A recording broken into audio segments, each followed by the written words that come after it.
Halo, ketemu lagi di channel M Arsitek. Pada hari ini saya akan membahas serial untuk merenovasi rumah dari nol atau membangun rumah dari nol, di mana kita akan jelaskan tahap-tahap apa saja yang teman-teman perlu perhatikan. Ya, dari tahap awal sendiri saya akan jelaskan lebih detail, ya, lebih jelas, sehingga teman-teman ketika mau membangun rumah tahu apa saja yang harus diperhatikan dari tahap awal sampai tahap akhir. Nanti akan kita jelaskan mungkin sekitar 5-6 seri. Teman-teman stay tune terus di channel kami. Buat teman-teman yang memang ingin menghendaki untuk membangun rumah, nanti teman-teman bisa pakaikan referensi ini, video ini untuk mendapatkan informasi lebih. Jadi teman-teman tahu ketika nanti mau memandu tukang, mau mulai membangun, misalnya mau membangun sendiri, tahu apa saja yang harus diperhatikan ketika memulai pembangunan dari tahap awal. Mari kita lihat video ini. Sebelum kita lihat video kali ini, teman-teman bisa support channel kami dengan subscribe ya, supaya kita bisa terus berkreasi, bisa terus berkembang. Jangan lupa juga share dan komen. Oke, sebelum kita masuk ke tahap awal dari video kali ini, teman-teman masih jelas ya. Jadi ketika kita memulai merenovasi atau membangun rumah dari nol, teman-teman harus sudah mempunyai desain atau gambar atau rencana yang sudah matang. Ya, teman-teman bisa lihat di video yang satu ini. Jadi saya akan perlihatkan ya nanti tahap-tahap awal. Tapi sebelumnya saya akan juga kasih lihat rumah lama dan juga rumah barunya. Ya, gambar rumah lama itu seperti ini.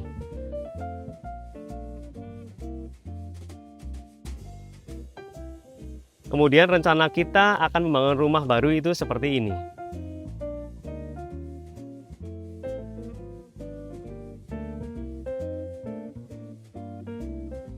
Oke, untuk tahap awal ya, tahap awal kita tahu rumah semua berdiri dari fondasi ya. Kita perlu tahu seberapa keras tanah rumah yang akan kita bangun. Ini sangat menentukan sekali fondasi ya. Jadi kita harus menggali fondasi itu seberapa besar, seberapa dalam, itu sangat tergantung dari kondisi tanah yang memang tempat akan kita bangun.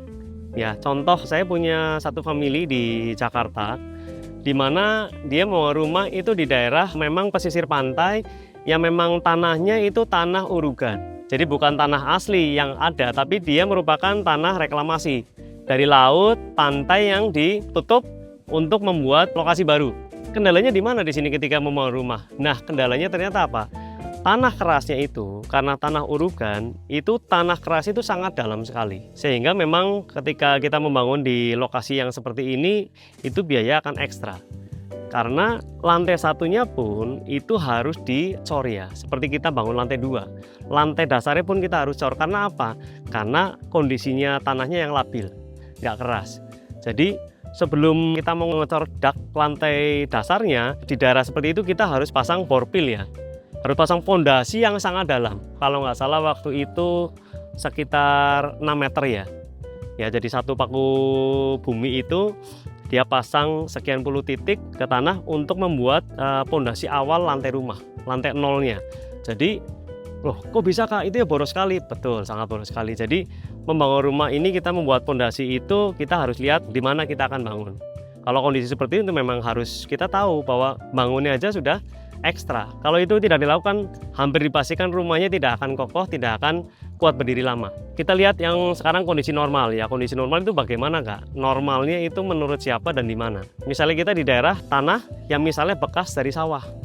Nah, itu juga mempunyai kondisi yang cukup unik ya. Biasa bekas sawah itu kan tanahnya tanah yang lebih lembut, lebih lembek, berair, dan juga tanah keras itu sangat dalam. Jadi buat teman-teman yang memang membangun rumah yang bekas sawah harus perhatikan kedalamannya tanah keras itu berapa. Nah, teknik untuk melihat itu ada namanya teknik sondir ya. Jadi teman-teman harus tahu kondisi yang akan kita bangun itu seperti apa. Harus sondir dulu tanah kerasnya itu seberapa dalamnya. Ya, kemarin kita juga ada bangun rumah di daerah pegunungan juga.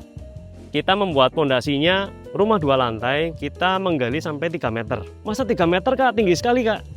Kenapa? Yaitu karena setelah kita cek ternyata tanah kerasnya itu dalam sekali. Karena kita memang mau memberikan kualitas yang terbaik untuk kliennya kita menghitung memang fondasinya itu sangat dalam dan juga sangat besar. Walaupun rumahnya hanya 2 lantai. Tapi karena kondisinya tanah yang memang tanah kerasnya itu dalam, kita harus membuat kedalaman yang cukup. Sehingga Kita harapkan kan rumah yang nanti kita bangun bertahan untuk jangka waktu yang sangat panjang. Bahkan tahan terhadap goncangan, ya gempa dan sebagainya harusnya cukup tahan ya. Memang kalau gempa yang sangat-sangat sekali ya kita tahu nggak ada bangunan yang bisa tahan ya. Tapi kalau gempa-gempa yang kecil medium harusnya masih tahan. Oke, itu kondisi tanah ya. Jadi kita harus tahu kondisi tanah yang mau kita bangun itu seperti apa. Disondir dulu. Ya ada tanah yang memang ternyata hanya semeter 2 meter itu sudah tanah keras. Oke, berarti galian kita maksimal 2 meter, kita bisa pakai hanya misalnya 1,5 meter atau 1,20 meter itu sudah cukup. Nah, kita harus lihat kondisinya seperti apa.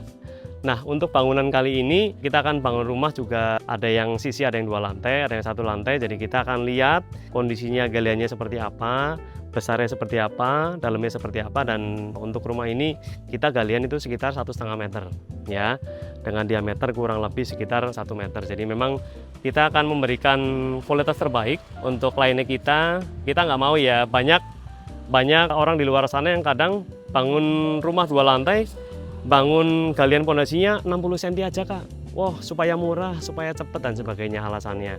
Oh, sudah kuat belum? Sudah jawabannya. Nah, sebenarnya kurang kuat ya kalau kondisi seperti itu. Normalnya galian untuk 2 lantai itu kurang lebih 1,20 meter jika tanahnya memang tanah kerasnya itu pendek. Jadi buat teman-teman, saya pernah kos di Jakarta, cerita aja, kos di salah satu daerah di Jakarta sana. Saya punya kos itu baru, kelihatannya gedungnya bagus. Ternyata saya barusan pakai gedung baru itu, nggak sampai setahun, terasnya sudah miring, sudah ambles. Bangunannya sudah mulai retak, sudah ambles. Saya lihat dia pemilik kos bangun lagi di sebelahnya lagi, karena udah penuh kosnya ya. Saya lihat ternyata galiannya berapa? Cuma 0,5 meter untuk bangunan 2 lantai. Oh ya, saya kira ya sudah, memang sudah layak dan sepantasnya, memang kualitasnya memang segitu gitu. Jadi buat teman-teman ya, apakah mau ambil resiko itu untuk rumah sendiri, resiko rumahnya ambles, resiko rumahnya goyang, resiko kalau gempa itu nggak kuat, ya itu ada pilihan di teman-teman semua. Jadi mau mengikuti hitungan yang baik dan benar, atau asal buat yang memang murah, cepat dan ekonomis, itu pilihan ada di teman-teman semua. Nomor 2, setelah kita gali, kita tahu kekerasannya berapa, besarnya berapa, dalamnya berapa. Kita akan setelah gali, kita akan lihat kondisinya ya. Teman-teman juga kadang lihat galian setelah ukurannya betul, kondisinya itu bagaimana, kering atau basah. Di daerah beberapa tempat kita gali cuma semeter itu sudah airnya banyak. Nah, treatmentnya harus bagaimana ya? Apakah harus diambil, apakah harus dikeringkan dulu, ataukah harus diberi material apa supaya itu tidak mengganggu proses perkerasan pondasinya kita. Nah, itu teman-teman juga harus perhatikan ya. Jadi ketika ada kondisi-kondisi khusus, teman-teman harus pastikan treatmentlah kondisi pondasi itu sebaik mungkin. Jangan sampai ketika kita ngecor, sebenarnya ini belum saatnya nih untuk dicor. Teman-teman sudah sikat aja, nanti titik itu akan mengalami kekuatan yang kurang dibandingkan titik-titik yang lain. Nah, itu juga berisiko. Rumah itu bisa ambles sebelah, ambles satu titik di satu bangunan itu juga memengaruhi seluruh lantai. Jadi resikonya sangat besar. Nah, itu tolong teman-teman perhatikan. Yang nomor 2, setelah tadi segala macam hal yang perlu diperhatikan ketika kita mau gali pondasi, ukuran pondasi, kedalaman tanah dan sebagainya, adalah masalah pembesian. Di sini teman-teman juga merupakan rahasia umum lah ya. Semua kontraktor menggunakan besi biasanya ada yang besar, ada yang kecil, ada yang gendut, ada yang kurus, ada yang full, ada yang enggak. Nah, kita mau pilih yang mana?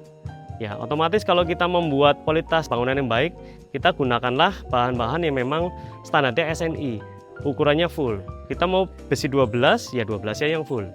Ya, nanti akan saya kasih lihat contoh-contoh besi yang memang ukurannya full. Biasanya ada capnya SNI atau SII.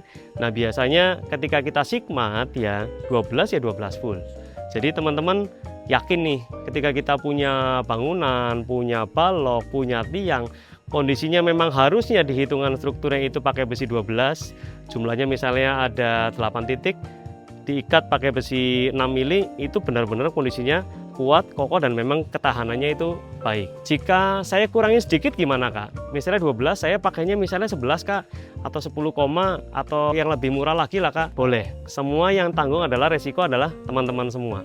Ketika kita mau menghemat biaya, ketika kita mau cari asal murah, teman-teman harus tahu resikonya ya. Berarti kekuatannya juga pasti berkurang. Besi itu sama halnya dengan tulang kita ya. Kita bisa berdiri kokoh sampai umur misalnya 70, 80, kondisinya apa?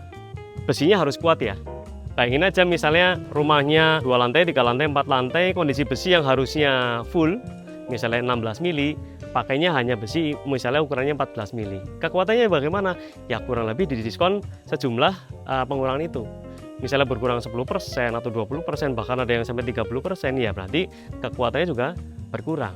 Nah, teman-teman mau risiko apa enggak itu semua tergantung dari teman-teman semua. Jadi ketika memilih besi, membeli besi, pastikan teman-teman mau milihnya budgeting saya di mana sih? Saya mau rumah saya sekuat apa sih? Saya mau struktur rumah saya sekokoh dan setahan apa sih?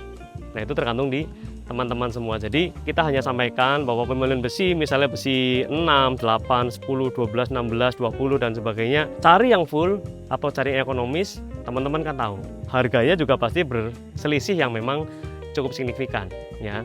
Semakin selisihnya banyak, semakin banci, semakin kecil pasti semakin murah. Dan juga kekuatannya juga semakin rendah. Nah, itu teman-teman harus cek dan pastikan ketika mau membangun besinya pakai yang apa. Karena menentukan seberapa kokohnya bangunan kita terhadap goyangan, gempa, ya kita tahu negara Indonesia cukup riskan sama gempa ya. Daerah-daerah Pulau Jawa, Sumatera, Bali itu semuanya ada di retakan lempengan dunia. Jadi ada saat-saatnya kita sudah mengalami juga beberapa kali gempa ya. Jadi teman-teman ketika mau bangun rumah itu menjadi salah satu pertimbangan. Karena kita yakin semua orang yang mau bangun rumah buat dipakai sendiri maunya kan buat jangkanya panjang ya. Jarang ada rumah yang memang mau dipakai, saya mau bangun rumah mau pakainya cuma 2 tahun apa 3 tahun, hampir nggak ada ya. Rata-rata saya ya mau pakai rumah ya 10 tahun, 20 tahun, 30 tahun, bahkan selamanya kalau bisa. Nah, jadi itu yang harus teman-teman benar-benar perhatikan. Masalah ukuran besi, kekuatan besi, dan standar besi. Kalau saya beli besi yang polosan gimana Kak? Ukurannya besar Kak, tapi polos. Ya, nggak ada standarnya. Kadang-kadang apa? Dilihat kita memang kelihatannya besar, besinya full. Tapi kok nggak ada capnya, nggak ada standarisasinya. Kemungkinan apa? Campuran besinya yang mungkin itu tidak benar. Karena standar besi kan harganya ada standarnya ya, kurang lebih misalnya kayak harga emas. Bisa nggak sih harga emas tua tahu-tahu lebih murah 20%? Nggak mungkin ada. Ya dimanapun nggak mungkin ada. Jadi ketika kita beli besi, oh ya ukurannya katanya full, tapi kok lebih murah 10 atau 20%, patut dicurigai. Kemungkinan campuran besinya itu nggak standar. Kemungkinannya apa? Jadi nanti ketika misalnya besi itu harusnya punya kelenturan dan kekuatan tarikan yang cukup untuk besi sebesar itu, kalau campurannya itu nggak benar, nggak standar, besi itu dengan kekuatan yang seharusnya dia mampu, dia sudah nggak mampu bahkan patah. Ya kita sering lihat di beberapa bangunan, kondisinya baloknya patah, tiangnya retak dan sebagainya. Itu ada kemungkinan tulang-tulangan dalamnya juga bergeser atau patah. Ya, jadi buat teman-teman pastikan ketika memilih, teman-teman harus sadari saya memilih yang mana, kelihatan harganya, kelihatan ukurannya, kelihatan standarnya. Nah, itu kita harus cek betul-betul sehingga apa yang kita harapkan, apa yang kita bayar, apa yang kita wujudkan untuk jangka panjang itu benar-benar bisa terwujud sesuai dengan impian dan harapan kita masing-masing. Oke, setelah tadi tahu pembesian ya, kita rancang rumah ini sering teman-teman lihat biasanya tiang-tiang itu nongol dari tembok. Nah, kita akan rancang rumah ini semua tiang tidak kelihatan di tembok. Jadi kita buat tiangnya itu tebalnya sama dengan tembok. Oh, apakah bisa seperti itu? Bisa. Asalkan memang ukurannya kita sudah ukur betul, ya memang harusnya umumnya orang misalnya bangun tiang-tiang kecil itu kan 20 kali 20. Nah, kita konversi jadi berapa? Jadi 15 kali 30. Supaya apa? Tiang itu tidak nonjol dari tembok. Sehingga ketika kita nanti lihat rumahnya kelihatan rapi. Nggak ada tiang nonjol di pojok. Ya teman-teman sering lihat ya di rumah-rumah dimanapun. Kalau nggak dirancang seperti itu, biasanya tiang-tiang itu akan kelihatan. Di beberapa bangunan tiang akan kelihatan nonjol.